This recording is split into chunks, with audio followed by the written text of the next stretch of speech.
हाय दोस्तों, कैसे हैं आप सब। उम्मीद है सब ठीक होंगे। दोस्तों, आज का हमारा टूल है 3D blend. 3D blend tool same shape editor tool की तरह है, लेकिन हमें इसमें कुछ एडवांस फीचर्स मिल जाता है और ये सेम उसी तरह काम करता है जिस तरह हम शेप एडिटर को यूज़ करते हैं, यानी कि ये क्लोज वेक्टर में यूज़ होता है। इसके लिए आपका वेक्टर क्लोज होना चाहिए। तो दोस्तों चलिए विदाउट टाइम वेस्टिंग शुरू करते हैं। मैं एग्जाम्पल के लिए यहाँ पे कुछ वेक्टर्स को ड्रॉ करूँगा।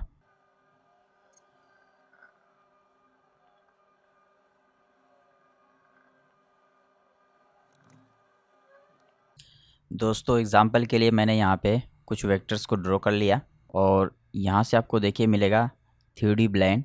इस पर क्लिक करने के बाद सेटिंग विंडो यहाँ पे ओपन होता है और यहाँ देखिए आपको प्रोफाइल मिल जाता है, यानी इसका शेप को चेंज करने के लिए इसका प्रोफाइल मिल जाता है। देखिए मैं यहाँ पे इस वेक्टर को सिलेक्ट करता हूँ।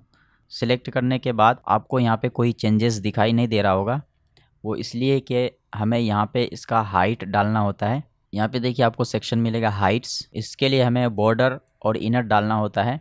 फॉर एग्जांपल मैं बॉर्डर पे 20 डाल देता हूँ और इनर पे 50। तो देखिए इस तरह से मेरा शेप बन चुका है।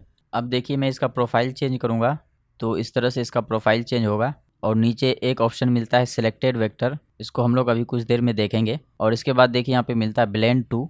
ब्लेंड टू में centre of the border vector ये अभी सिलेक्टेड है, तो अभी जो ये शेप बन रहा है ये सेंटर से बन रहा है। देखिए यहाँ से, यानी कि ये हमारा बॉर्डर वेक्टर है और इसके सेंटर से ये शेप बन रहा है।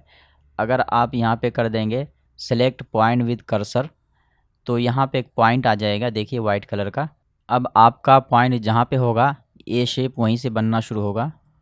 देखिए इस तरह से इस पॉइंट को आप जहाँ पे भी रखेंगे आपका शेप वहीं से स्टार्ट होगा। देखिए मैंने अभी यहाँ पे किया तो यहाँ से स्टार्ट हो रहा है। इसको कहीं पे भी मूव करके इस तरह से रख सकते हैं। और उसके बाद होता है इनर वेक्टर एज। इसको सिलेक्ट करने के बाद देखिए मेरा रिलीफ यहाँ से गायब हो गया। वो इसलिए कि आपको इसके लिए एक वेक्टर अंदर में चाहिए एज के लिए। तो एक वेक्टर मेरा अंदर है तो मैं शिफ्ट के साथ इसको सिलेक्ट करूँगा। दोस्तों इसको सिलेक्ट करते ही देखिए इस तरह से शेप बन जाता है और इसको कंट्रोल यहाँ से कर सकते हैं आप। अभी ये इस तरह से 100% हो गया। अगर इसको कम करना चाहते हैं तो ये इस तरह से एंगल में कम होगा और लास्ट में जाके इस तरह से स्ट्रेट हो जाएगा। उसके बाद दोस्तों यहाँ पे देखिए हमने बॉर्डर पे हाइट दिया है, तो बॉर्डर का हाइट ये है। अगर मैं इसको 0 कर दूंगा तो ये स्टार्टिंग से हाइट लेगा, यानी प्लेन से। और यहाँ पे देखिए आपको दोनों के सामने एक चेक बॉक्स मिल रहा है फ्रॉम रिलीफ करके। इसको यूज़ करने के लिए दोस्तों हमें पहले से बना हुआ कोई रिलीफ चाहिए होता है, तो मैं इसको यहाँ पे अभी कैंसिल करके एक रिलीफ अलग से मैं यहाँ पे क्रिएट कर लेता हूँ। तो देखिए यहाँ पे अभी मैंने एक रेक्टेंगल को ड्रॉ किया है और रेक्टेंगल के बीच में ये वाला डिज़ाइन रखा है। तो मैं क्या करूँगा, रेक्टेंगल को सिलेक्ट करके इसको शेप एडिटर में जा करके इसको शेप दे दूँगा। मान लीजिए इस तरह से मैंने कोई भी शेप दे दिया। उसके बाद मैं अप्लाई कर देता हूँ और फिर से मैं 3D ब्लेंड पे जाता हूँ और उसके बाद मैं इस वेक्टर को सिलेक्ट करता हूँ। सिलेक्ट करने के बाद अब देखिए बॉर्डर जो हमारा है इसको मैं करता हूँ फ्रॉम रिलीफ। फ्रॉम रिलीफ करते ही ये रिलीफ से बॉर्डर ले लेगा इस तरह से। देखिए यानी इसका जो बॉर्डर का हाइट है, जो रिलीफ के अंदर हाइट है, यानी पहले वाला रिलीफ, उसके हाइट के अकॉर्डिंग इसका हाइट ले लेगा। और इनर हाइट अभी 0 है तो यहाँ पे देखिए ये अंदर जा रहा है।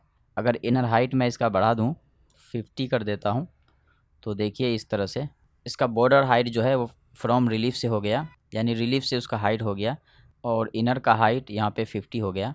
और अगर मैं इसका अपोजिट कर देता हूँ, यानी कि इसको अनचेक करके इनर को फ्रॉम रिलीफ कर देता हूँ, तो अभी देखिए बॉर्डर 0 हो जाएगा। इनर का हाइट यहाँ पे फ्रॉम रिलीफ हो गया, यानी कि रिलीफ का जो हाइट था वो हाइट इनर पे आ गया और बॉर्डर पे यहाँ पे अपने अकॉर्डिंग आप बढ़ा सकते हैं। इस तरह से काम करता है फ्रॉम रिलीफ। जैसे हम लोग यहाँ पे फ्रॉम रिलीफ को चेक करते हैं तो यहाँ कंबाइन मोड हाइड हो जाता है, क्योंकि ये ऑलरेडी काम कर रहा होता है पिछले रिलीफ पे, इसलिए यहाँ पे कंबाइन मोड की ज़रूरत नहीं होती है। और उसके बाद यहाँ पे मिलता है देखिए सिलेक्टेड वेक्टर।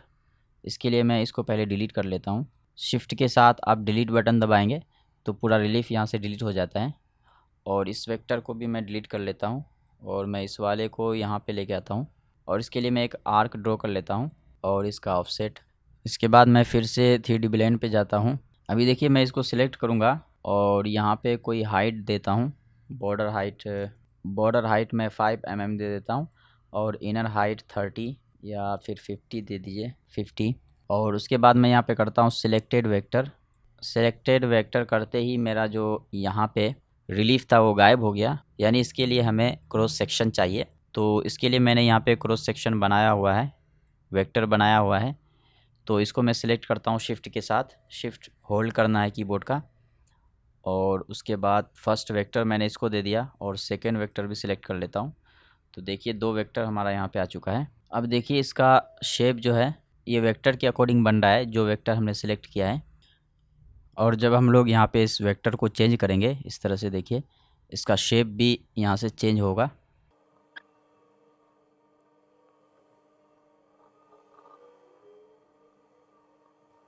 इस तरह से देखिए हम लोग यहाँ पे वेक्टर को सिलेक्ट करके इसका शेप इस तरह से बना सकते हैं। जो भी आप शेप चाहते हैं इसका बना सकते हैं इस तरह से इजीली। तो दोस्तों इस तरह से ये 3D ब्लेंड टूल काम करता है। आई होप कि आप लोगों को समझ में आया होगा। अगर आपके पास कोई डाउट है या कोई क्वेश्चन और सुझाव है तो कमेंट बॉक्स में कमेंट कर सकते हैं। और दोस्तों अगर आप नए हैं चैनल पे तो प्लीज़ चैनल को सब्सक्राइब कर दीजिए और बेल के आइकॉन को दबा करके सारे नोटिफिकेशन को ऑन कर दीजिए, ताकि आगे आने वाली वीडियोस की नोटिफिकेशन आपको बिल्कुल टाइम पे मिल जाए। तो दोस्तों चलिए हम लोग मिलते हैं नेक्स्ट वीडियो में, जब तक के लिए गुड बाय।